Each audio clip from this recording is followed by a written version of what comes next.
Sõõru, töötan kopsuarstina, olen ühtlasi unemeditsiini ekspert, kes on Euroopa Uneuurijate seltsi poolt sellise tunnustuse saanud. Ma töötan küll kopsuarstina, aga see, mis puudutab unehäireid, siis unehäirete temaatika ei ole mulle sugugi võõras, seda enam, et ma olen tegelenud selle valdkonnaga üle 20 aasta. Ja teen ka Kuressaare haiglas vastuvõttusid, käin kord kuus ja enamasti 1 nädala jooksul siis. Ja täna me räägime siis unest. Hea uni on paljude unistus. Ma arvan, et praegusel kellaajal te enam ei mäleta, kuidas te täna magasite või vähemalt on see juba minevik ja veel õhtu peale ka, võib-olla õhtu peale mõtlete, aga vaevalt teist keegi öö peale mõtleb.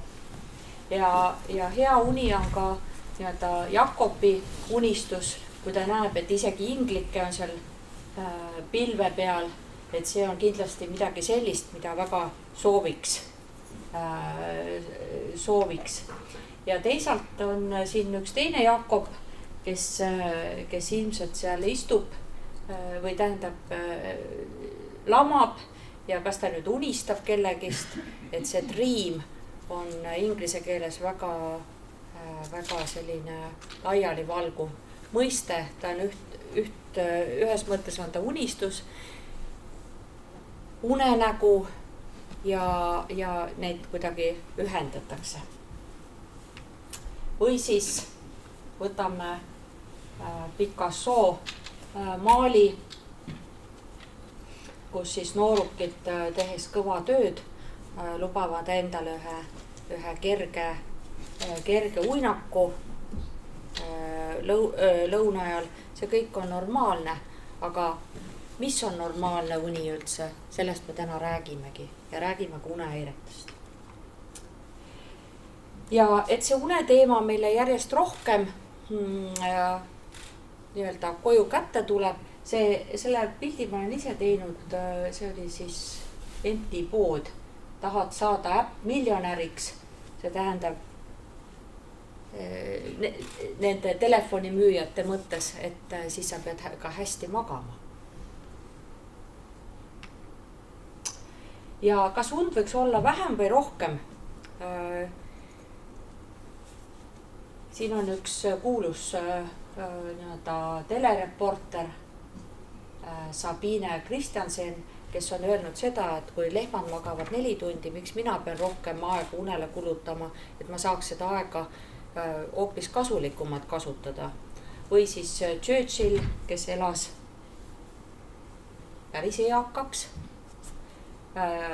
Tema ütles, et ei ole ka häid mõtteid, selgeid ideid, kui me piisavalt ei maga. Ja tema rõhutas une tähtsust oma eluajal korduvalt. Ja ilmselt ta magas ka kaua ja võib-olla seetõttu vaatamata sellele, et ta suitsetas, elas ta peaaegu 100-aastaseks.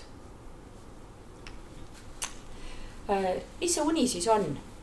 Uni on organismi talituslik seisund, mille ajal väheneb kesknärvisüsteemi reageerimine välisärritustele ning taastub närvisüsteemi lihaste ja meeleelundite töövõime. Kui me võtame und vastsündinu east kuni siis ütleme surmani, siis näete, et une kogus muutub. Und jääb järjest vähemaks ja ka une struktuur muutub. Ja igas elueas on välja käidud normid, milline võiks olla vastsündinu uni ja selle eluea jooksul saadab nii naisi kui mehi erinevad nii-öelda füsioloogilised muutused, võtta naist, tema rasedus, menopaus, sellised muutused, mis kindlasti mõjutavad tema unekvaliteeti. Kui me varasemalt oleme arvanud, et und mõjutavad ainult välised ärritid, on ta siis müra või valgus, siis sisemiste ärritite osakaal on väga kõrge ja siin ma näitaksin teile ja juhiksin tähelepanu, et meie koolilapsed võtta kas 10-12 aastased, nad vajavad 10-10,5 tundi uneaega, et teie kui lapsevanemad, et tõusta lapsega ühel ajal tähendab seda, et see laps peab ka tunduvalt varem magama minema, kui teie seda teete. Ja milline on täiskasvanu normaalne uni? Ma saadan siit ringi käima, ma ei teagi, kuidas turvaline siin saata on. See on siis Eesti Haigekassa poolt, mille nii-öelda töörühma ma juhtisin, unehäirete ravijuhend patsientidele ja siin on siis informatsiooni, mida ma arvan, et vast jätkub. Jätke olge nii palju, et võtate igaüks ühe nendest ja siis saadate edasi.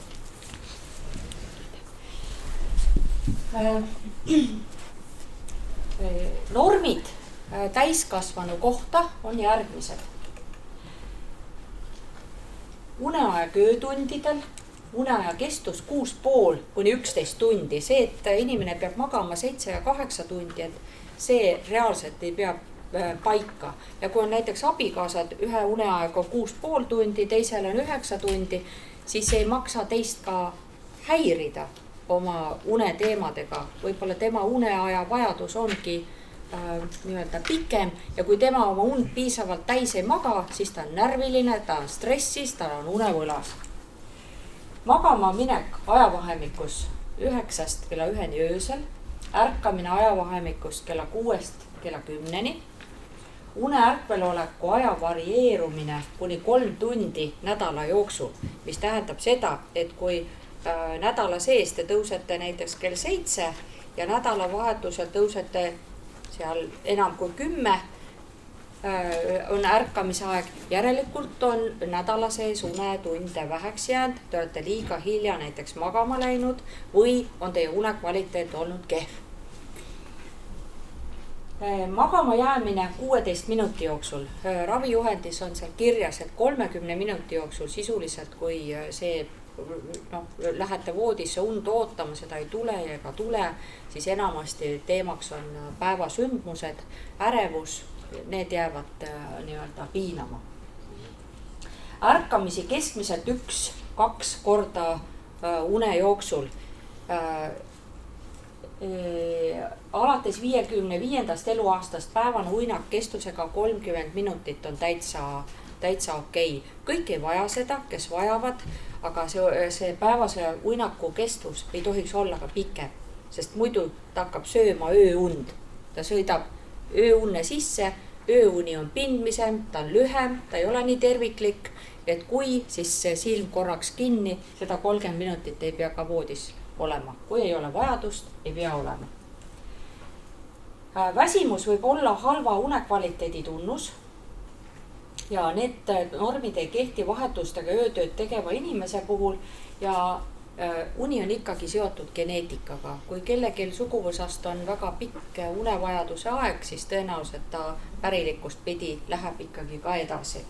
Ja siin on siis unehüpnogramm, kui siin on nii-öelda see õhtu, millal uni tuleb ja siis hommikupoole näete, sügava une osakaal on just õhtutundidel suurem ja hommikutundidel on pigem sellist pindmist ehk siis REM-und enam. Ja uni jaotataksegi REM ehk rapid eye movement ehk kiire silmapilgutusega uni, kus kõik meie südametöö, hingamine ja see kõik on selline pigem kaootilisem ja nähakse siis ka und. Ja teiseks siis unestaadiumid, staadium 1, 2, 3, mida sügavam või suurem on number, seda sügavam on unestaadium. Inimesel on vaja mõlemat. Tal on vaja nii REM-und, et oma emotsionaalset seisundit välja värskendada ja kui ka on vaja siis sügavaid unestaadiume, et lihased ja kogu organism saaks piisavalt puhata.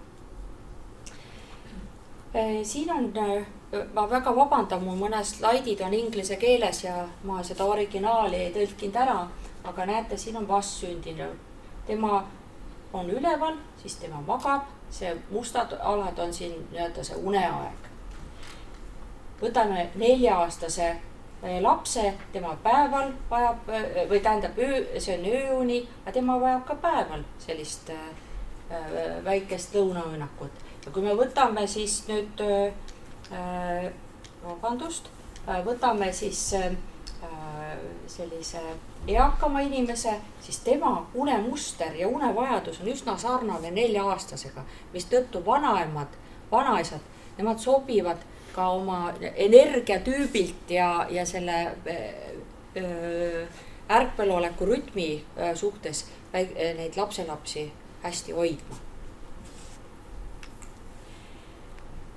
Laps võiks magada hästi ja ma ei jõua laste unest teile tänases loengus rääkida ja ma arvan, et see on ka täiesti eraldi teema, aga sisuliselt 4.–5. eluaasta on ikkagi need, kus laps võiks vajada ka lasteaias nii-öelda seda lõunauinakut.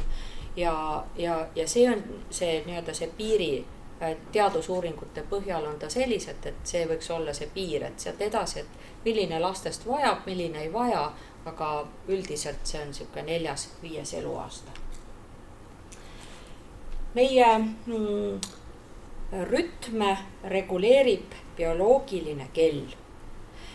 Ja praegu on meil kellaaeg kell 4.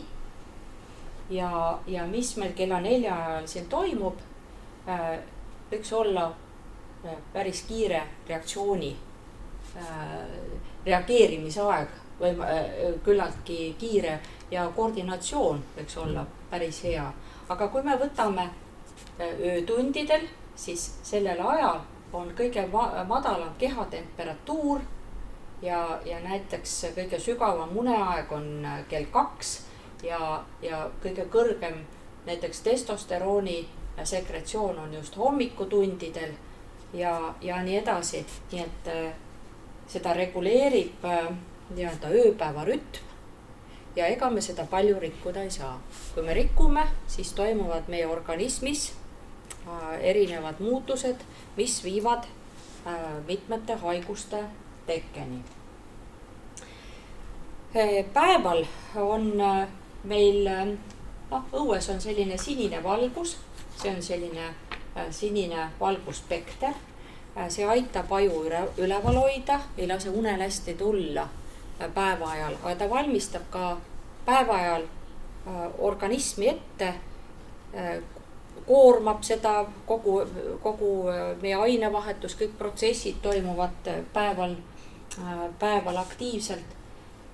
Ja kui me nihkume nüüd selle, võtame arvutid, nutiseadmed, sealt sõltumata ükskõik mis kaitsemehhanisme, membraane me arvutiekraanidele ette ei pane, ta ei lase normaalsel unefüsioloogial toimida, sest see selline hele sinine valgus, see on meil mõeldud päeva ajal toimimiseks, aga mitte õhtul enne magama minekut.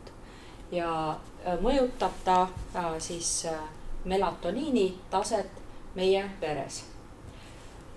Ja see sinine valgus või siis soe oranžikas, kollakas valgus, see satub organismi läbi silmavõrkkesta ja annab hüpotaalamuselt, siin on siis käbinääre,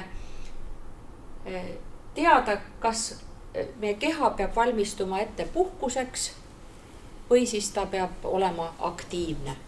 Aga lisaks sellele, et see valgus nii-öelda seda melatoniini taset, see vallandab mitmeid teisi protsesse, et see sama näiteks, kui on see sinine valgus siit päeval, tuleb, siis on ainevahetus kiirem, on pulss on kiirem, südametöö, mis mõjutab ka seedimist, näiteks greliini taset, suhkruvajadust. See kõik on üks selline kompleksne süsteem.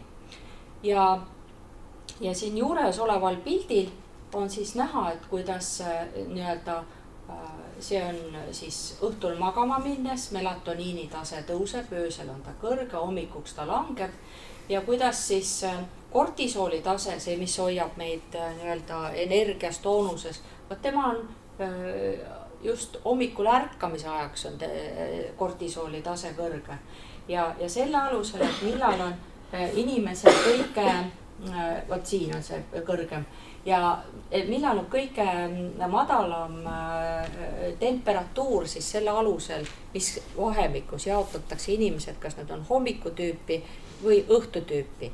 Sisuliselt 20% inimestest on hommikutüüpi inimesed, 20% on õhtutüüpi ja 60% ei kuulu kuskile. Tähendab selles mõttes, et nad ja see on suurem enamus. Ja siit ma sellesse teemasse ka rohkem sisse ei läheks, sellepärast, et see on, minu doktoritöö on ka sellel teemal, kus ma uurisin teadustöötajaid ja see peab täiesti paika. Et see sõltub vanusest ja soost ja mitmetest muudest parameetritest. Teie tööaeg on 8 tundi. Teie uneaeg keskelt läbi, on 8 tundi. Varieeruvused, nagu viitasin. Kuid teil peab olema aega ka isiklikeks tegevusteks, sotsiaalseteks tegevusteks või nimetame neid kuidas iganes. See on selleks, et nii-öelda saavutada tasakaal ja kui seda, ja see on selline meelisaeg, mida me tahame ikkagi nii-öelda enamasti vähendada. Ja see on teema, mis võib näiteks viia sellise stressi, ärevuse, krooniliste unehäirete tekkeni. Nagu ma ennist mainisin, on naise ja mehe uni erinevad ja siin juures oleval pildil on siis 400-aastase vahega joonistanud Tizian mehe 3 iga, kus lapsepõlves on temal nii-öelda sõbrad olulised, siis on see armastuse teema ja kindlasti on materiaalsed väärtused seal nii-öelda vaateväljas. Kuid naise 3 iga Gustav Klimti poolt maalituna 400 aastat hiljem on näha, et naise jaoks on hoidmine ja hoitus kindlasti teemad ja seda läbi elu.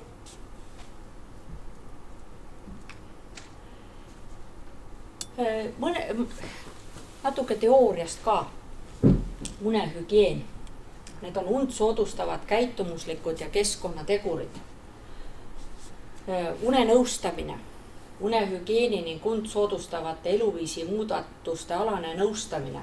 Siis unepäevik, kui te lööte lahti omal selle nii-öelda ravijuhendi, siis te näete ühte tabelit seal keskel ja seda nimetataksegi unepäevikuks ja see on 2-nädalane unepäevik, mida te saate kõik omal kodus täita ja ma arvan, tänase loengu lõpuks teil on selgem, mis minu unega täpselt toimub või et kui te lähete pere või eriarsti vastuvõtule, saate temaga nõu pidada, et minu unega on kas nii või teistmoodi.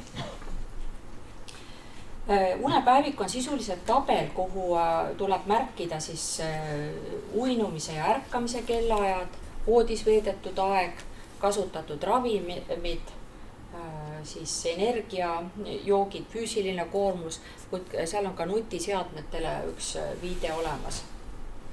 Ja nendest unestaadiumitest me juba põgusalt rääkisime. Une ajal ei toimu absoluutset puhkamist.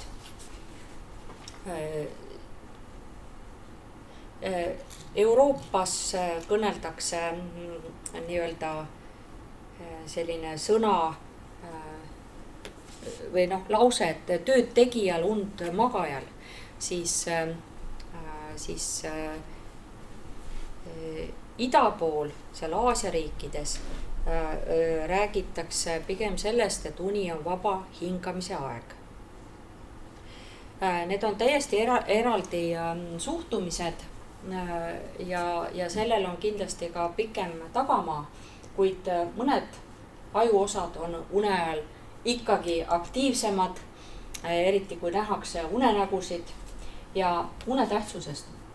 Väljapuhkamise aeg, eriti see sügav, aeglaste ja suurte lainetega uni, veekeel, energia konserveerimise, kogumise aeg, immuunsüsteemi adekvaatse funktsioneerimise kindlustamine. Kui te magate vähe, teil toimetate, te olete stressis, te olete vastuvõtlik ka paljudele viirushaigustele. On risk haigestuda kergemini. Nii et kui magate piisavalt, siis kindlasti olete andnud panuse, et oleksite tervemad. Loomulikult praktiline ja käitumuslikult vajalik aeg ööpäevas aitab kinnistada õpitut ja aitab jõuda selgusele ka emotsioonides. See on eriti tähtis psüühikahäiretega inimeste ravis. Kui une kvaliteet ei ole hea, siis inimene ei maga piisavalt, siis ainult nii-öelda päevateemadega ei ole mõtet rääkida. Või mina ei ole psühhiaater ja paljud nii-öelda sügavuti teemad ma ei räägi teile üldse, sellepärast et paljude psüühikahäiretega kaasuvad unehäired, enamuses psüühikahäiretega. Ja ma täna ei lasku ka, näitan pigem pildimaterjali. Nii, et see normaalne uni oleks ja tuleks, selleks on vajalik, et te läheksite võimalikult magama ühel ja samal kellaajal ja teeksite enda jaoks selle rütmi selgeks.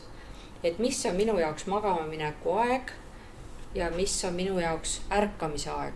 Ja võib-olla proovida ka selliselt, et nädalavahetusel ei maga rohkem kui peaks magama ja ei jää voodisse ka vedelema.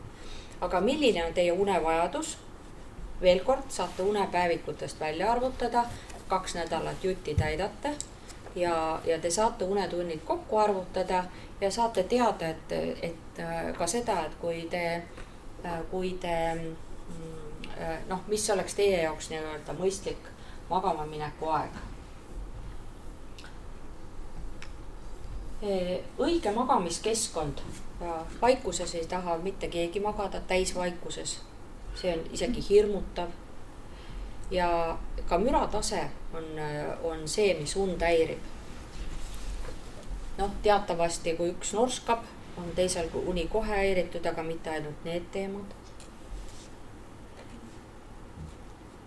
Nii et tähelepanu tuleb pöörata mürale, ruumitemperatuurile, valgusele, voodimadratsile, kaasmagajatele ja nii edasi. Need helid sagedusega 40–70 detsibelli ei lase uinuda. Ma näitan teile hiljem ka rahvusvahelist müra klassifikatsiooni. Nii et sisuliselt teie jaoks on selline müratase, et mille te olete valmis magama, see on individuaalne, aga mitte, ta ei kõigu palju. Üle 40 detsibelli võib olla problemaatiline. Ja veel kord tsirkadiaanrütmi häirimise mõjudest, et kui minna väga erineval ajal magama ja hommikul siis varieeruvalt tõusta, ütleksin seda, et noored taluvad une ärkveloleku rütmi varieeruvust hoopis paremini kui eakad. Ja alates 55. eluaastast isegi teatud riikides ei soovitata öövalveid haiglates teha, kuna see mõjutab organismi laastavalt. Saab mõjutatud hormoonide ja maotegevus, võivad tekkida kõrvetised, hingamine, alus näiteks bronhiaalastma tekkeks, saab kannatada seksuaalne aktiivsus, töövõime, vererõhu kõikumised, ainevahetus, kehatemperatuur, vaimne seisund, perekondlikud suhted ja siin on siis ridamisi hormoone, mis seda kaskaadi üleval hoiavad. Sisuliselt, kui on palju muutusi, enamasti kehakaalu tõus ja kroonilised haigused on tagajärjeks. Ja kui patsient tuleb vastuvõtule, siis mis keerleb sellel arstil peas, mis on nii-öelda primaarne ja kust ma seda patsienti oma unehäire probleemiga aitama saaksin hakata. Kõigepealt raskused uinumisega, mittekosutav katkendlik uni, liiga varane ärkamine, norskamine, teiste inimeste poolt täheldatud hingamisseisakut. Kui inimene elab üksi, tal pole õrna aimugi, kas ta norskab või norska, mis temaga öösel toimub. Nina hingamistakistus, tehke nii nagu mina. Proovige, kas on ühtemoodi või on ühelt poolt rohkem kinni. Kas nina hingamine on vaba? Nina hingamine mängib samuti päris olulist rolli unehäire kujunemisel. Päevane liigunisus, väsimus, uinakud, uneatakid, magamine sotsiaalselt mittesobival ajal, mis tähendab seda, et näiteks noored on kella 3-4 on nad üleval, teevad oma nii-öelda sotsiaalvõrgustikes viibivad ja siis hommikul, kui vaja kooli minna, kes jõuab kooli, kes ei jõua kooli ja mitme koolitund on siis see, millal see laps siis selle silma seal kinni paneb, sellepärast et tema organism ei suuda teisiti. See ei ole narkolepsia. Ebameeldivad aistingud jalgades, sellest me räägime, unes kõndimine, rääkimine või muu käitumine, õudusunenäod, unehalvatus, hallutsinatsioonid, uneärkveloleku piiril. Üldiselt üle 15-aastaste hulgas esineb unehäireid umbes 31% inimestest. See on Lääne-Euroopas tehtud ristlõikelise uuringu kohaselt. Eestis täpsemad uurimisandmed puuduvad, kuid järgmine teema. Uneprobleemiga jõuab arsti vastuvõtule alla 50% inimestest. Inimesel on harjunud oma uneprobleemiga, nad ei oskagi seal lahendust otsida ja mis veelgi kurioossem, paljud on harjunud uinuteid kasutama, nad kasutavad neid aastaid. Aga see uinuti ei paranda une kvaliteeti, ta ei paranda und, see on sageli nii ja selleks, et inimese und parandada, selleks on hoopis teised ravimeetodid. Kui me Eesti Unemeditsiini Seltsiga alustasime kas 2016 just Ravimiameti andmetel oli meil uinutite tarvitamine sellise väga suure tõusutendentsiga ja me hakkasime arstkonnas rohkem rääkima unehäiretest ja nende nii-öelda ravi põhimõtetest ja uskuge või mitte, see uinutite tõusutendents vähemalt ei tõusu või tähendab tõusu enam ei ole. Et arstkond mõtleb küll. Laste ja täiskasvanute unehäirete käsitlus on erinev. Täna ma räägin teile täiskasvanute unehäiretest, aga laste käsitlus on nii diagnostikas kui ka ravi osas erinev. Näiteks, mis on lapse eas normaalne, see võib olla täiskasvanu eas täiesti suur probleem, võtta unes kõndimine. Iga laps on käinud seal 7. eluaastaks korra öösel ringi kõndinud, enam poisid. Või siis võtame seal unepaanikat või selliseid atakke lastel võib ikkagi juhtuda, aga kui see täiskasvanu eas, kui inimene läheb öösel kõndima, kõnnib seal trepikojast ja uks läheb neprisse ja nii edasi, et siis on sellest rohkem probleemi kindlasti. Ja ravimata unehäired tõstavad tervishoiu ja majanduskulusid 2,5–3 korda. Kui uni on ebakvaliteetne, on nii-öelda päeval töövõime, tööviljakus hoopis madalam ja palju madalam. Unehäirete diagnostika on muutunud kättesaadavamaks ja ravi tõhusamaks, et mul on hea meel tõdeda, et ka minul on olnud võimalus siin Eestis selles osas suur töö ära teha, sest enamus uneuuringuid on Eesti Haigekassa hinnakirjas ja patsientidele täiesti kättesaadavad. Ja siin siis nii-öelda see arstide osa, täiskasvanute unehäirete esmane diagnostika, see on siis eelmisel aastal kinnitatud ravijuhendite nõukoja poolt ja see on ravijuhend.ee koduleheküljel absoluutselt kõikidele lugemiseks. Patsientide variant on teil siis siin käepärast. Ja millised need unehäired on? Siis esinemissageduse järgi esimese kohal on insomnia ehk unetus. Kui inimene öösel ei maga, kuigi peaks magama, see on unetus. Kui päeval tema ei peaks magama, aga tema magab, siis see on unisus. Uneaegsed hingamishäired, siis liigunisusega seonduvad tsentraalsed häired, uneärkveloleku tsirkadiaanrütmi häired, parasoomniad ja uneaegsed liigutushäired. Räägin teile kõigest. Unetus ehk insomnia, võimetus magada. Unetuse korral püsivad raskused uinumise või une säilitamisega ning mitterahuldav unekvaliteet tingimustes, kus piisavad magamisvõimalused ja head magamisvõimalused on tagatud. Ja unetus põhjustab päris erinevaid sümptomeid, on ta siis väsimus, motivatsiooni, energiapuudus, tahtmatus millegagi tegeleda, tähelepanu ja keskendumisraskused, meeleoluhäired ja väga kergelt võib see unetus kujuneda krooniliseks häireks, mis kuna unetusel on ka erinevaid põhjusi ja isegi algpõhjus jääb, kui väga uurida, et tõenäoliselt leiame selle üles, aga siis kui uneprobleemid piinavad, endal lahendusi otsite, aga ei suuda paremini siiski magada, siis võiks vähemalt perearstiga juttu teha küll, et ma ei ole oma unega rahul.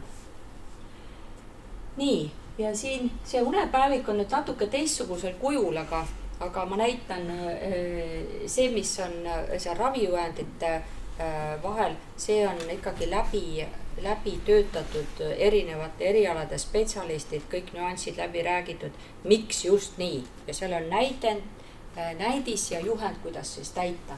Sisuliselt esimene on siin kuupäev, siis nädalapäev, päevatüüp ja siin jookseb ööpäev kõik üleval kenasti. Ja see, mis on mustaga piirutatud, see on uneaeg. Näites on inimene maganud siin kella 6-7 aeg ja näete, tema öösel on ka korra üleval käinud. Ja siin on treening, 1A on 1 ühik alkoholi ja nii edasi. Ja kui te tahate oma une kestust teada, siis arvutate hiljem need kastikesed siin kokku ja märgite siis ja pärast lööte kõik 14 päeva kokku. Aga siin on nüüd üks nüanss, seda päevikut tuleb täita 1 kord päevas. Et kas te võtate selle rutiiniks hommiku kohvi juurde või teete seda millalgi päeval, te mäletate ka täna kõike, mis teiega toimus eile. Uneaegsed hingamishäired. Uneaegsed hingamishäired on haigusseisundid, millega kaasneb uneaegne episoodilised piiratud õhuvool kopsudesse, põhjustades hapniku taseme langust, mida tulemuseks on siis veres mõõdetav hapniku taseme langus. See definitsioon on väga selline kõikuv, aga sisuliselt uneaegsed hingamishäired, ükskõik mis tasandil on hingamistee kas sulgunud või mingisugune hingamishäire, näiteks aju ei anna korraldust, et üldse hingamisliigutust teha insuldi järgselt, et kõik liigituvad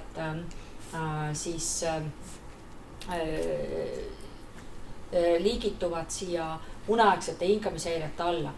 Inimesel võib olla näiteks üheaegselt krooniline obstruktiivne kopsuhaigus, mille korral on hapnikutase hoopis madalam ja kui inimene lamab, siis tema hapnikutase on veel madalam. ja kui temal on kaasuvalt veel obstruktiivse uneapnoe sündroom, kus sulgus toimub siin neelupiirkonnas, siis mitu haigust annab esineda ka üheaegselt. Norskamine häirib peresuhteid ja tegelikult kui üks norskab, siis on probleem mõlemal voodikaaslasel. Ja siin ma täna näitan ka, siin on mitmed pildid joonistanud Urmas Nemvalts. Ja meil on kujunenud Urmas Nemvaltsiga kunagi aastaid tagasi selline nii-öelda rääkisime teemal, tema joonistas pildi, et mina ei andnud talle absoluutselt midagi ette, et mis seal pildi peal olema peaks, mina rääkisin ainult teemast ja tema siis joonistas, nii kui professionaal ikka. Ja näete, norskajal parem magada lahtise aknaga, köha, mis äratab, lämbumistunne, sage ärkamine, sage tualeti külastamine, hommikul peavalu, hommikul suu kuivab, väga sage on just suukuivus uneaegsele hingamisehäirele. Magades ei puhka välja, voodikaaslane lööb, veres on pinged. Mina mäletan oma tööst ka sellist juhtu, kus nii-öelda mees pööras ja lõi naisel ninaluu öösel voodis puruks rusikaga. Ta vajus kuidagi peale ja see oli siis viimane piisk. Nii, ja voodikaaslased, ta norskab, ma ei saa magada, ta häirib minu und, ta vähkreb, ta lööb mind öösel, ma ei puhka välja, ma ei saa temaga ühes ruumis magada, ma ei suuda temaga koos elada. Teate, ühes ruumis ei saa magada sageli ka koduloomad ja nad tulevad voodi juurde niimoodi lausa märku andma, et ka koduloomad ei saa magada ja mina olen seda oma töös kohanud. Kui on keskmise raskusastmega obstruktiivse uneapnoe sündroom, siis 37% inimestest magab eraldi tubades. See on tehtud kas 2007 või 2008 uuring, üle 2500 Eesti uuritava on siis sellised vastanud. Nii et mis toimub magamistoas selle kinnise ukse taga, see sageli jääbki sinna. Aga kui natuke uurida, küsida, siis me teame, et jah, et probleem on ja on suur probleem. Ja paarid lähevad lahku ka seetõttu, et ühel on lahendamata probleem ja teine ei saa siis magada. Ja nüüd siis see norskamise registreerimine, et siin on nii-öelda müra rahvusvaheline klassifikatsioon, siis tavaline kõne on 60 detsibelli ja mis ma ütlesin, et 40 detsibelli on siis see, mis takistab magama jäämist ja 30 detsibelli, siis kui keegi raamatukogus keerab lehti, et niimoodi on see klassifikatsioonis lihtsalt kirjas, ma teile näitan. Ja kindlasti on teil mingisugused registreerimisvahendid ka endal olemas, et hindate oma une kvaliteeti, kes hindab, kas on siis see sõrmus või on siis see käekell, mingid aktimeetrid või on siis mobiiltelefonis, et inimesed üldiselt on kursis, aga ma arvan seda, et kui on tegemist ärevushäirega ja ennast pidevalt uurida ja jälgida, siis see nii-öelda kütab seda ärevust veelgi. Ja kui seda aeg-ajalt jälgida ja võib-olla, et kas õnnestub salvestada, ja siis mingi aja tagant, et mul on taas probleem, et milles see ennast nagu dünaamikas jälgida, et siis võib-olla sellest oleks nagu rohkem tolku.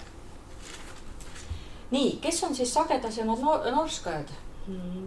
Uuringud näitavad, et üle 50-aastastest norskab 40–60%. Ma isegi ütleks niimoodi, et norskavad kõik teatud tingimustes lapsest eakani ja näiteks alkoholi tarvitamine kindlasti suurendab norskamist, et kui muidu ei norska, siis alkoholi tarvitades kindlasti. Enam ülekaalulised, mehed sagedamini kui naised, kuid naised alates seal menopausi ümber toimuvast, siis nad on üsna samal tasemel kui mehed oma norskamise sageduse tõttu. Ja enam suurema kaela ümbermõõduga inimesed, naised siis üle 40 sentimeetri ja mehed üle 43 sentimeetri, et sisuliselt on selle taga päris suured uuringud, et seda ei ole võetud kuskilt nii-öelda varrukast. Ja seda seetõttu, et kui inimene näiteks magab selja peal, siis ainuüksi gravitatsiooni jõuga ta surub oma kõik need hingamisteed konkreetselt kinni. Ja mis näiteks siis uneapnoe korral toimub, siin on, näete, nina, eks ju, nina hingamine siin siniste nooltega ja siis selle suulae all on siis suu ja siin on näha, et see piirkond on kenasti lahti. Ja no ütleme teatud tingimustel vajub siis keelepära vastu neelu tagaseina või läheneb selle nii palju, et õhuvool ikkagi on oluliselt langenud. Norsatusega tehakse lahti, norskab inimene sissehingamisfaasis, siis vajub uuesti kinni ja nii-öelda minu patsientuuris on küllalt patsiente, kes normaalselt ei hinga. Nende hingamistee on kas kinni või siis palju norsatusega avavad ja uuesti kinni.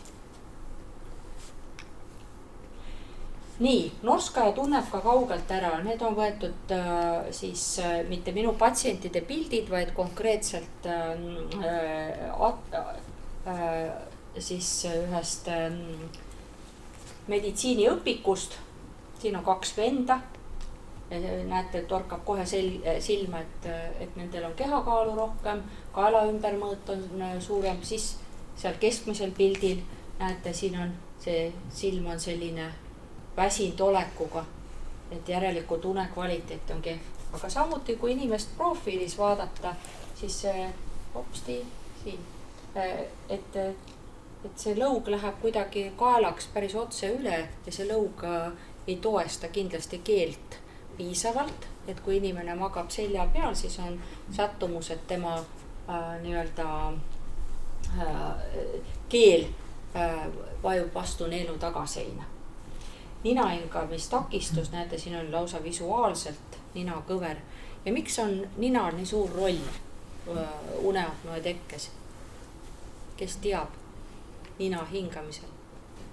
Kui me võtame piimapaki ja me tahame kallata piima pakist ilusti klaasi, hästi ja kerge on kallata me siis, kui me teeme mõlemad nurgakesed lahti.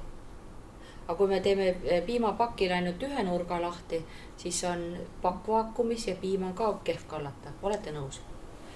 Hingamisega on täpselt sama lugu. Kui nina hingamine on takistatud, tekib nii-öelda vaakum siin neelu piirkonnas ja keelepäral on hoopis lihtsam siia vastu neelu tagaseina minna. Nii et nina hingamine peaks vaba olema. Vahel me kohtame ka nina vaheseina kõverust, mis võib olla lausa kaasasündinud patoloogia. Ei pruugi üldse olla traumat. Siis näete siin sellel pildil on näha, et inimesel on lõigatud siit kurgunibu ära. Kunagi Eestis tehti ka hästi palju selliseid lõikusi, aga ega diagnostikat ka suurt ei tehtud, nii et mis sellest patsiendist edasi sai, seda ei uuritud. Ja siin on üks uneuuring, kus ma näitaksin teile seda, et kuidas nii-öelda see sama uneapnoe episood, ta lõikab nagu nuga tervesse organismi sisse, näete. Siin on see uneapnoe episood, see on punasega märgitud, aga kui inimene uuesti ärkab, temal on ka infarkti risk, rütmihäirete risk ja kunagi ei tea, kas organism sellega kohaneb või kuidas organism sellele probleemile reageerib. Nii et kui me räägime näiteks autojuhtidest, siis see on päevane aeg, sõidavad kõik bussis, aga bussijuht peab olema see, kes seda nii-öelda tema magada ei tohi, tema peab olema ikka roolis ja ja ilusti sõitma. Nagu te teate, siis uneapnoe on mootorsõiduki juhi tervisetõendi väljastamisel teema alates 2016 aastast ja seda põhjendusega. Ka see autojuht, kes siin Virtsus bussi ootepaviljonis lõpetas, temal oli ka uneapnoe, tema käis hiljem uuringutel. Aga ta ütles, et tähendab, need autojuhid ei adu, et millal tuleb see hetk, et kus ma teelt välja sõidan. Mikrounesid nad võivad kogeda ja pigem on, kui on kahtlus, uurida ja kui ei ole, seal ei ole midagi, et nüüd võetakse mootorsõiduki juhi tervisetõend ära, ei võeta, vaid nemad peaksid ennast kenasti ravima ja need ravitulemused on ilusti kontrollitavad. Ja kui tõesti selle tervisetõendit ei väljastata, need on ju väga üksikud, ülimalt üksikud juhtumid ja siis on kindlasti seal ka muud probleemid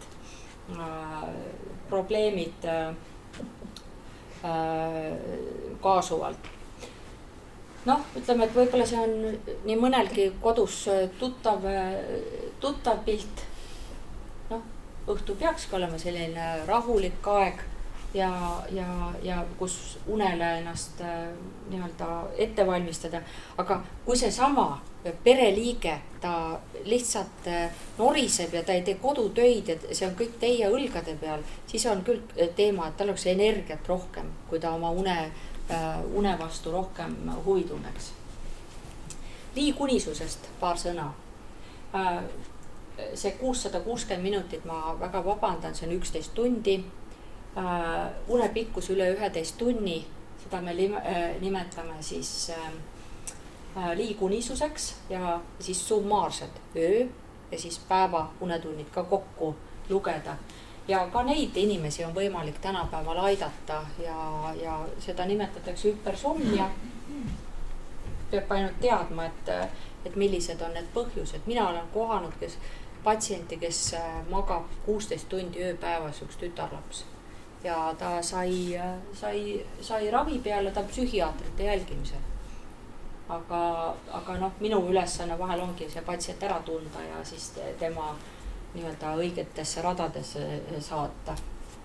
Noh, et lõunasöögi järgselt tukk peale tuleb, see on enamusel nii ja see on organismi füsioloogiline olukord. Aga kui siin näiteks nemad siin prouad triigivad ja kui triikrauaga niimoodi toimetada, siis see päris normaalne olukord ei ole. Minule meenub aastaid tagasi üks umbes 140-kilone mees, kes elektrikuna töötas. Ta oli elektriposti otsast alla kukkunud päeval ja tal oli kandlumurd. Ja mul oli muidugi küsimus, et kas ta kukkus koos postiga või siis, et kuidas see kukkumine siis oli. Aga minu meelest kasuistika oli selle juures see, et kui ta neid elektrijuhtmeid seal ühendas, see ütles, et minu jaoks on see nii monotoonne töö, et mul lihtsalt tuli uni peale. Et noh, ütleme, et issanda loomaaed on jah suur. Siis une-ärkveloleku rütmihäired. Tsirkadiaanse, see tähendab seda, et inimene läheb voodisse tunduvalt hiljem või ta tõuseb tunduvalt varem. Inimesed valivad ka oma elukutse selle järgi, näiteks pagarid ja kes need vara tõusevad. Nad juba teavad, et ma olen selline varane tõusja, et mulle võib olla see sobiks. Või võtame näiteks hommikutüüpi medõed. Kui tema peaks õhtul, on leitud, et need, kes on hommikutüüpi medõed, nemad õhtustes vahetustes teevad palju rohkem viigu kui need, kes on õhtutüüpi töötajad. Ja ma arvan, et mitte ükski meditsiinitöötaja plaanilist operatsiooni ei hakka tegema öötundidel, kus tema igasugune reaktiivsus on pärsitud, kui tal ei ole selleks erakorralist vajadust või ma ei tea, mis nõuet teha. ja kui on inimese psüühikahäire, siis tema kas magab või millal tema ärkvel on, et sellised noh, niimoodi, et magab irregulaarselt terve ööpäeva vältel. Või võtame pimedad, kes ei tunneta läbi selle silmavõrkesta seda mingisugust valgust, siis nemad tegelikult vajavad ka, nendel läheks see rütm täiesti sassi, nendel vajavad kindlasti sellist toetavat ravi. Aga kui see ööpäevarütm on paigast ära ja võtta näiteks noori, siis hea läbirääkimise juures on võimalik väga kiiresti teha väga suuri edusamme. Saksamaa tõsielusari pandi inimesed, kellel olid mingid, nendel olid probleemid, võib-olla ma ei tea, kas nendel võis olla mingid psüühikahäired, võib-olla mitte. Tänapäevases ühiskonnas pandi nad kiviaega, kõik füüsilist tööd tegema, korjati nutiseadmed ära, hommikul see kell, ütleme, et töötamine ja siis lõpetame ja nii edasi. Ja nendele pandi külge ka aktiivsusmonitorid, ehk siis hinnati, et mis kell nad magama lähevad ja kuidas ja millal nad tõusevad. Ja näete, kogu see unerütm reguleerus paika 2 nädalaga. Et inimesel, kui ta suudab endale nii-öelda sest mugavustsoonist nii palju välja tulla, et natuke füüsilist koormust, uneaega reguleerida, toitumine kriitilise pilguga üle vaadata ja see tervist hakkab tulema. Parasomniad, need on igasugused, kuidas ma teile siit, nad võivad väljenduda igasuguse motoorika, käitumise, aistingute, emotsioonide, füsioloogiliste ilmingutega, väga, näiteks bruksist, teate, mis on, kui inimene hambaid krigistab. Ja teinekord stressisituatsioonis võivad inimesed niimoodi hambaid krigistada, et nad lõhuvad omal hamba ja maili täiesti ära. Ja nendel, kui panna suhu ka kaped, ehk siis hambaid kaitsvad vahendid, nad ekseldavad paari päevaga ka need läbi. Aga ma teile parasomniatest, kuna ma ei ole selle eriala inimene, ma näitan minge teatrisse Shakespeare'i vaatama. Siin on kindlasti üks parasomnik, Lady Macbeth, ja siis te saate parema aimduse, et mis see on siuke lausa klassikaline näide parasomniast. Siis on siin taaskord, et ma võtaksin lasteaialapsed, et kui nad kodus ärkavad üles, nad karjuvad öösel, midagi on õudselt, seal peab olema mingisugune stressisituatsioon taga, et niisama laps selliste teemadega kodus ei tegele, et see laps vajab abi. Või siis nähakse õudusunenägusid, sisuliselt kui kõik inimesed ei näe und ja und hakatakse nägema siis, kui inimese organism puhkab rohkem välja. Tähendab, kui teil on puhkus, hakkate juba tööle minema, kes muidu unenägusid ei näe, ta siis võib-olla hetkeks jälle näeb, sest tema aju on siis nagu unenägudeks valmis. Aga kui inimene näeb õudusunenägusid ja need hakkavad teda päeval kütma, siis on tõesti, et see inimene võib olla kurnatud lausa nende õudusunenägude tõttu. Ja siin veel mõned pildid, aga kuna jah, tõesti psüühika mängib siin rolli, siis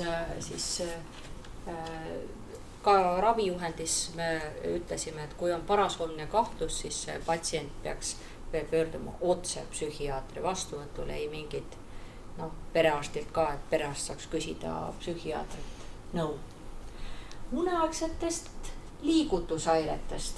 need on tahtmatud ja ülemäärased uneaegsed liigutused.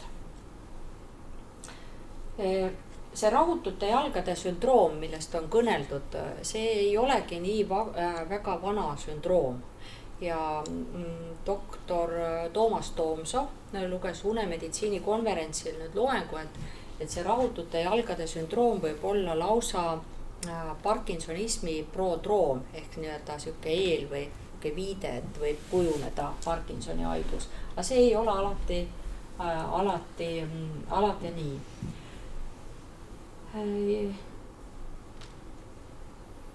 Ja rahutute jalgade sündroomi esineb harva lapseeas, aga täiskasvanutel võib teda esineda suhteliselt sageli, isegi kuni 10%, aga kõik need 10% patsientidest minu jaoks, et nemad ei vaja ravi, et vajavad ravi ainult need, kellel need nii-öelda rahutute jalgade sündroom mõjutab unekvaliteeti oluliselt. Sagedamini esineb siis raseduse, rauavaeguse ja neerupuudulikkuse korral. Ja rauavaegus võib seonduda ka vererohkete menstruatsioonididega ja kus siis see põhipiirkond on, siis näete see, mis on siin esinemissageduse osas, võivad olla rahutust ka kätes, aga jalad, sääred, põlveõndlad, et need on nagu kõige sellisem tüüpilisem piirkond. Tung liigutada jalgu, kaebused süvenevad rahuolekus ja kui kõndida, liigutada, siis need kaebused võivad kaduda. Enamasti need inimesed magavad ka, et 1 või 2 mõlemad jalad peavad teki alt väljas olema öösel. Probleem on selles, et need kaebused on enamasti õhtuti. Prouad, kes tahaks telekat vaadata, aga mul on lihtsam, kui ma kõnnin vahepeal natuke ja siis ma tegelen edasi, aga kui nad lähevad ka uneaega, siis nad rikuvad inimesele une ära ja nad tekitavad kroonilise unetuse. Ja nad võivad potentseerida ka uneaegse hingamisehäire teket ja nad võivad olla sellised kurjajuured selle patsiendi tervise jaoks, vaat need juhud vajavad kindlasti ravi. Krooniline unehäire, ta mõjutab töövõimetust, võib mõjutada töö- ja liiklusõnnetusi. Tööinspektsiooni andmetel umbes 33% õnnetustest iga-aastaselt toimub seetõttu, et inimese tähelepanu on häiritud, et inimene ei ole suutnud kontsentreeruda. Ja uneaegseid hingamishäireid esineb 2–24%. Sisuliselt meditsiinis on nii, et mida rohkem me inimesest teame, seda paremini oskame teda aidata, aga seetõttu see protsendi varieeruvus. Ja kroonilist unetust 10% ja narkolepsia, see on tõeliselt harv häire. Ta on polüsomnograafial diagnoositav, aga sisuliselt narkolepsial on iseloomulik näiteks ka selline situatsioon, kus inimene naerab, räägib ja äkki ta nagu vajub ära, siis ta on 1-2 sekundit ja siis ta uuesti on valmis vestlema sellest perioodist ja mitte midagi ei mäleta. Et narkolepsiat võib esineda, aga mitte kindlasti nii sageli, kui arvatakse. Nii, tualetis käimiste kohta. Kui inimene käib tualetis üle 2 korra öö jooksul, viitab see keskmise raskusastmega uneapnoele ja nii et kui tualetis käiakse 3 korda öö jooksul, siis sõltumata diureetikumide ehk vee väljaajamise sellistest preparaatidest võiks und kindlasti uurida. Siis potentsihäirete esinemisest, siin on võetud seoses vanusega, et mida eakamad, seda enam probleeme, aga samuti leidsime seose uneaegsete hingamishäiretega ja just raske raskusastmega obstruktiivse uneapnoe korral on potentsihäireid suhteliselt sageli. Ja päevase unisusega korrelatsiooni täpselt samamoodi, et kui inimene on unine või tal on uneaegne hingamishäire, hapniku tase on organismis madal, siis potentsi see mõjutab igal juhul. Eestis tehakse väga erinevaid uneuuringuid, nii ambulatoorseid kui ka statsionaarseid, aga mida aeg edasi, seda rohkem tehakse ambulatoorseid, ehk et antakse patsiendile aparaat koju kaasa, instrueeritakse, kuidas tema õhtusele külge paneb ja magab ööaparaadiga, järgmisel päeval toob tagasi ja seda siis kliinikus uuritakse. Ka Kuressaare haiglas tehakse uneuuringuid. Neid tehakse eeskätt uneaegse hingamishäire diagnostikaks. Kõikide unehäirete korral ei ole üldse uneuuring vajalik. See selgitatakse eelnevalt ära, et millises mahus see uuring on üldse vajalik. Ja siis näiteks, kui on inimesel raske uneapnoe, siis selline hingamisaparaadiga ravi. Ma arvan, et Eestis on neid patsiente, kes hingamisaparaadiga ravil hetkel on 20 000, võib-olla on isegi 30 000 patsienti, et see arv on ikka väga kõrge ja minu esimene patsient on alustatud 1997 ja ta siiamaani kasutab aparaati, tema ravis on olnud vähemalt 2 perioodi, mis kulgesid tal sügava depressiooniga, aga üldiselt tal on juba õige mitmes aparaat ja arvestades seda, et milline oli meie tehnika siin 20 aastat tagasi ja milline on tänasel päeval siis 97, tema on siis 23 aastat kasutanud juba olnud ravil ja edukalt ravil. Et need aparaadid ei ole kõik ühtemoodi. Nendel aparaatidel on erinev ravi efektiivsus ja need aparaadid on oma funktsionaalselt võimekuselt ka erinevad. Ja see sõltub patsiendi uneprobleemist, millist ravi sellele patsiendile siis määratakse. Ja kui vastuvõtul käia, siis näete, ravitulemused dokumenteeritakse, alati vaadatakse, kas on ravi efektiivne, kuidas patsient on ravi läbi viinud, kas on mingid probleemid, mida kindlasti peaks lahendama. Ja näiteks mootorsõiduki juhi tervisetõendi väljastamisel lähtutakse teemadest, et kas aparaati on piisavalt kasutatud ja kas ravi on efektiivne.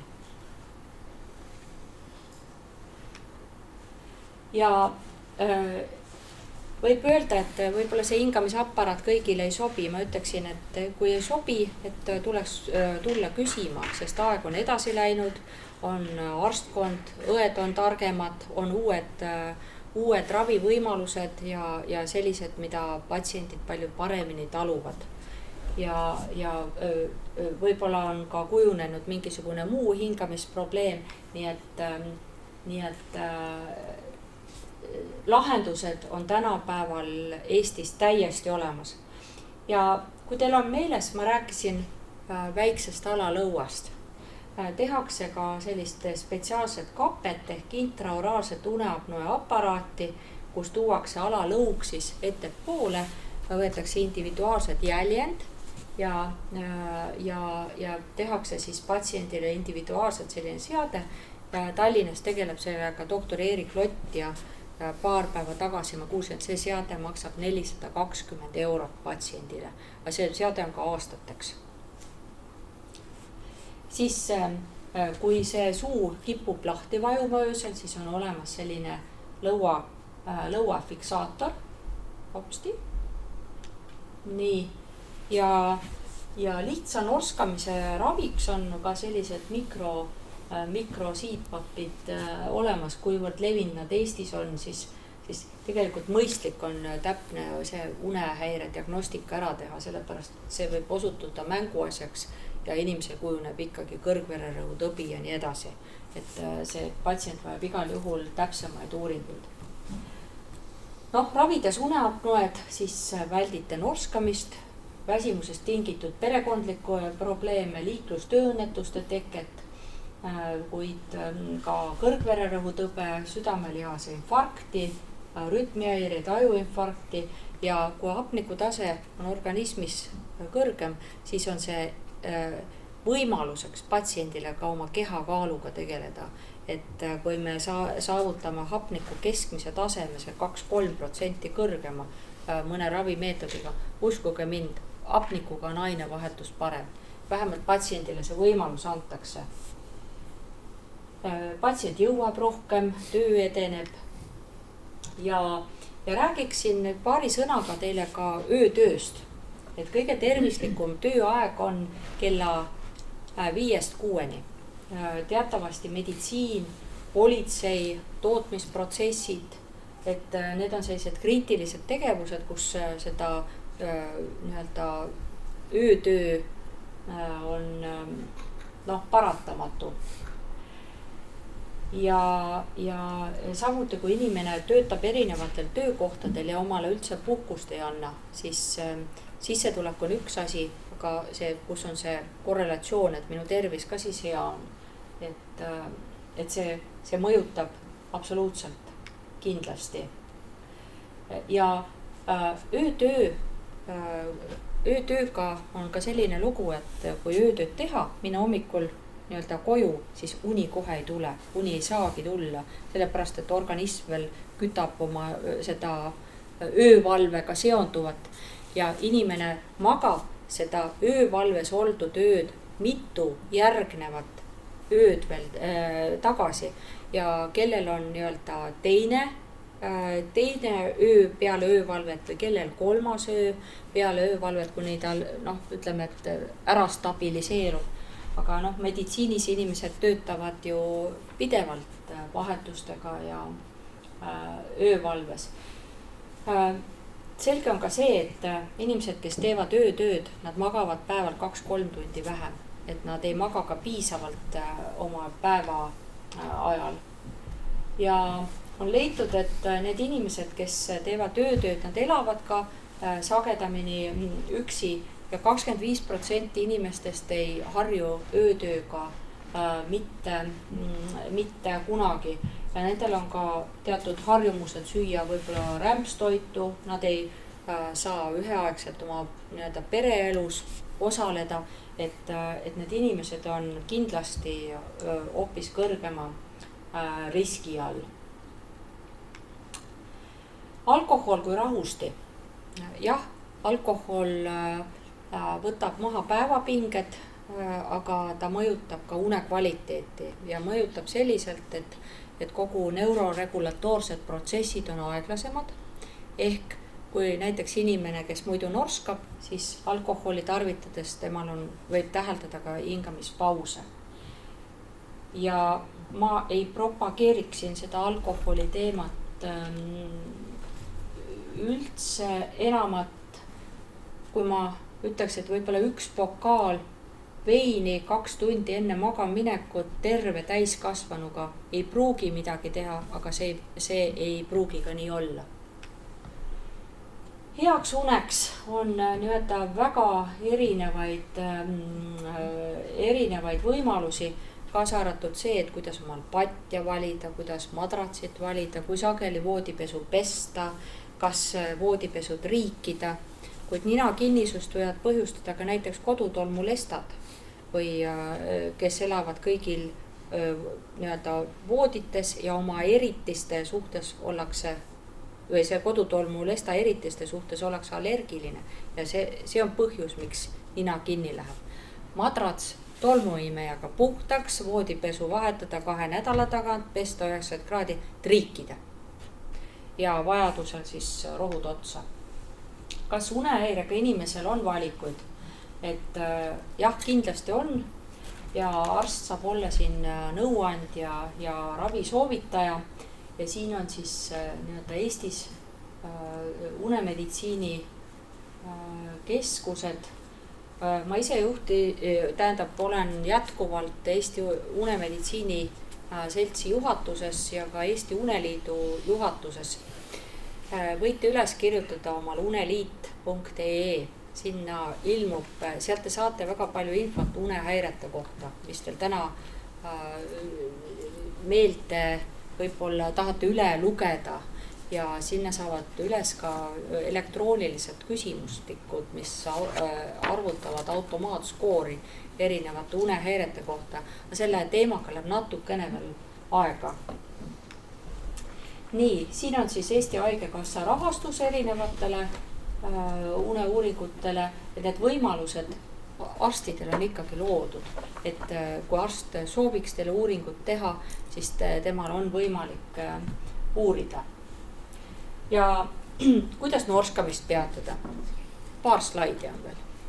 Et muuta kehaasendit, ära maga selili, kehakaal, alkohol, unehügieen, nina hingamine.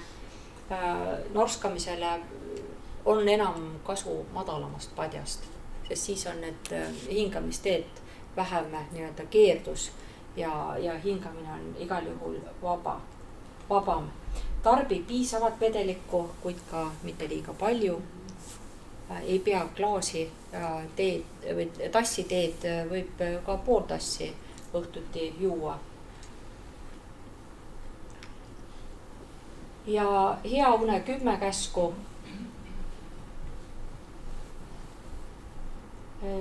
Siin olen selle tegelikult teile absoluutselt kõik nagu läbi käinud. Et uni peaks olema regulaarne ja oma tervise eest võiks teadlikult hoolida. Stressiperioode on meil absoluutselt kõigil ja selliseid perioode, kus meeleolu absoluutselt ei ole. Aga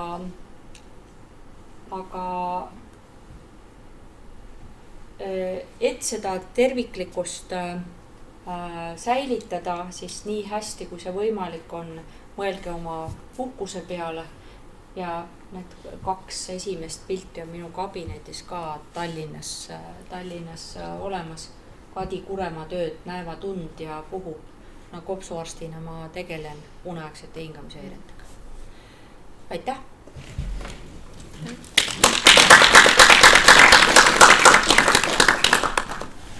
Kas on küsimusi? Mina küsin ühe lühikese küsimuse lihtsalt kinnistuseks, et kas sain õigesti aru teie slaididest.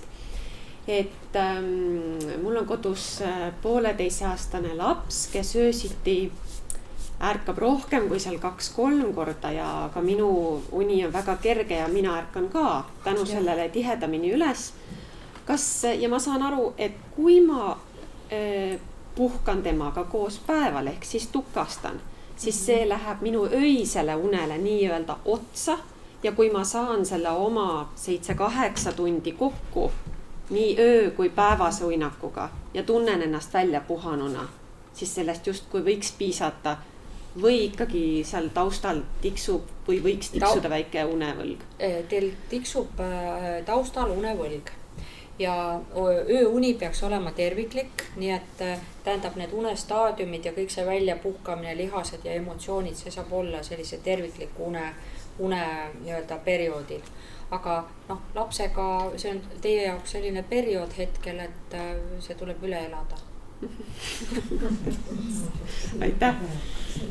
Küsiksin ka, et see bioloogilise kella juures olite seal märkus, et see melatoniin hakkab sekretsioon tõuse kohtu kell 1. Teate, need on hästi umbmäärased kellaja, see melatoniini tõus ta ikkagi sõltub, eks ta enam-vähem seal kuskil 9-11, et seal märgivad rolli ka organismi eripärad. Selle pildiga ma ei pretendeeri teadus nii-öelda. Ja. Kas ja kui palju te olete soovitanud melatoniini võtta õhtul, millises annuses, käsime võis olemas ka Eestis annustes, arsti retseptiga 30 milligrammi ja kui pikalt? See melatoniin, mis on apteegivõrgus saadaval, on nii-öelda lühitoimeline melatoniin, see on punkt 1 ja pikatoimeline melatoniin on retseptiravim ja millal teda soovitada, noh, eakamatel, kel on silmahaigused kindlasti, et otseselt on blokeeritud see nii-öelda valguse tunnetamine ja kui noortel püsida, siis või jah, sellega annab uneärkveloleku rütmi reguleerida küll, aga selleks, kui see inimene seda melatoniini võtab, et tal peaks olema kõrval tugi, et kas on nüüd nii-öelda need muud rütmid ka kenasti paigas, ta aitab unel paremini tulla küll. aga millises annuses? Meil on vist kunagi alustati 1 milligramm, siis 2 milligrammi. Hetkel ma ütleks, et see mõju on väga individuaalne ja Ameerikas kasutatakse isegi seal 7 ja 10 milligrammi melatoniini koguseid, aga melatoniinist ei pruugi, tähendab, ta ei aita siis, kui näiteks inimesel on ärevushäire, tal on mingisugune muu põhjus, miks tal uni ei tule. Tema on nagu toetav. Ehk 2 milligrammist on apteegivõrgus müüdi, on ka öömelatonin strong ja on öömelatonin long. Et seda pikatoimelist on ka olemas, nagu esimegis. Jah, okei. Näiteks melatoniin on toetatud paljudes Põhjamaades, kus on polaaröö ja polaarpäev, et inimeste unerütm vähegi stabiilne püsiks, aga Eesti ei kuulu nende riikide hulka, vähemalt ei leia ka nagu sellist olulist põhjust, et võib-olla suvepäevadel, kui on see pikk see päevavalguse aeg, aga muud. Ta aitab, tähendab unel hästi tulla, kui on mingisugune sihuke sinine valgusspekter olnud pikalt või on hämarust ei ole piisavalt. Kui inimene sisuliselt sama töö teeb ära ka külgkardinad ja arvuti kinni. Sageli. Aga kas on mingit põhjust, miks peaks seda melatoniini võtmist vältima või et kui seda ei ole. Ei ole? Võib proovida, et kui ta töötab, siis ta töötab ja kui ei tööta, ta ei tööta otseselt. Sõltuvast ei tekitata, et organismis ei tooda või seda? Ei. Ta on organismis ei ole võimalik ka eriti selle taset määrata, melatoniini taset, et kes nagu vajab ja kes ei vaja. Pigem võib proovida, et kuidas ta abi on. Kindlasti on melatoniinist abi näiteks, kes on, see on see jet lag sündroom, ehk kui inimene sõidab rohkem kui 2-3 ajavööndit, sellised pikad reisid ja siis sealt see ööpäeva rütmiga ära harjuda, et siis melatoniinist võib olla kindlasti abi.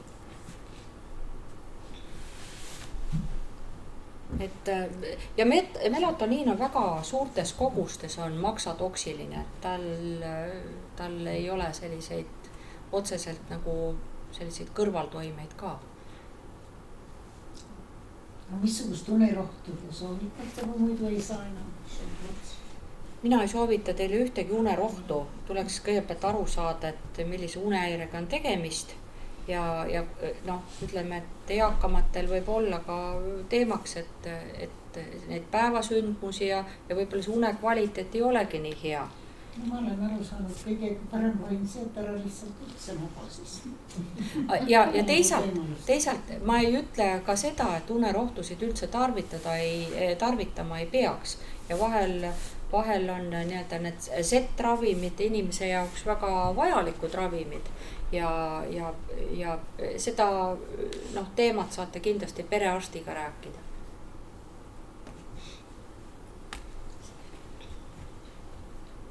Mis te on noolsikohtest ette? Tema kuulub uinutite hulka ja see on üks nii-öelda ravimi firma nimetus, et ta kuulub uinutite hulka, jah. Mis võib tekitada sõltuvust, aga kui tema on nii-öelda koha peal, et ta tõesti und aitab parandada ja muid haigusi sellega ei provotseeri, siis on ta täiesti okei. On tehtud WHO poolt uuring, kus uuriti pigem kardiovaskulaarsete haiguste ja südame-veresoonkonna haiguste riski ja on leitud seda, et inimese 18 annust uinutit aastas põhjustab juba oluliselt, mõjutab oluliselt suremust. Et see oli juhuleid ja pärast seda hakati uinutitega enam tegelema, aga kui te küsite minu käest, et mis aastas see uuring on, siis ma praegu ei mäleta. Ta on äkki 2010 või, et see teadmine ei ole ka väga vana.